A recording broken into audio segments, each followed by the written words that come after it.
Greetings, I, the Warowl, greets you. If you ever wanted to hit those sick 1-digs, ever queued up with some jerk who only goes for those 1-digs?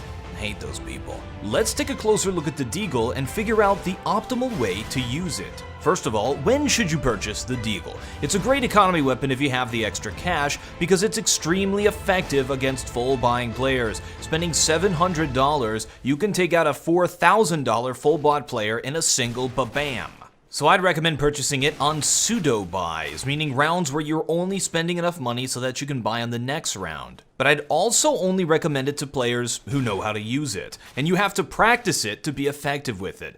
I'm gonna level with you. It's a high-skilled weapon. You can try to spray and pray, but the Lord won't answer your prayers with this bad boy. So what is the strength of the Deagle? Let's ask one.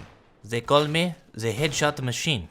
They talk about my one-taps. For me, aim, it is about precision.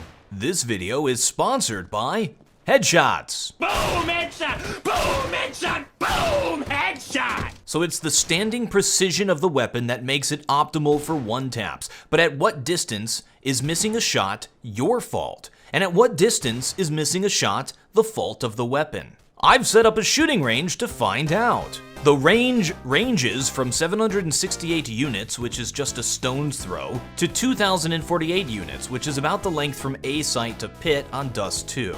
I shot 10 rounds with perfect aim at each target and recorded the number of shots that would be considered hits. The results show that at distances of below 1,280, the gun is not at fault for missing, you are. Beyond that, to 1,664 units, only every once in a while will the gun be at fault. So it still makes sense to go for that shot. This is about the distance from B tunnel to the back box on B plat. Think of this as the distance you should be going for and expecting to get these shots. But once we get over that, to the distances of long A, for example, you're only going to be hitting your shots 50% of the time. And this is assuming you're aiming perfectly at the center pixel of the head. Once we add in movement control, aiming, moving targets, and being bad at Counter-Strike, it begins to look like a less than possible task. Keeping in mind the good distances to use the Deagle will yield you much better results. You can't always expect to hit your target. Sometimes it really is the game's fault. Using the Deagle is all about becoming familiar with the rhythm of the weapon. You need to line up multiple timings together to land an accurate shot. The inaccuracy caused by moving, meaning you need to stop movement. The inaccuracy caused by firing the weapon multiple times, meaning you have to wait a certain time after firing to fire again. Aiming at the head, and firing the weapon when you're aiming at the head, all of this possibly on a moving target.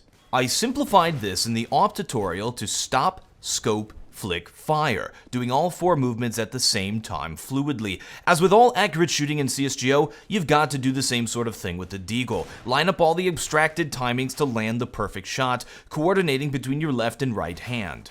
If it were easy, everybody would purchase the Deagle every round, and Counter-Strike wouldn't be very much fun. Once you practice enough, you'll get a good sense of the timing. Practice, practice, practice, and you'll be landing 1-digs all day. Just make sure you only purchase it when it makes economic sense. Don't be that guy. I'm the Warowl, and I still have no closer.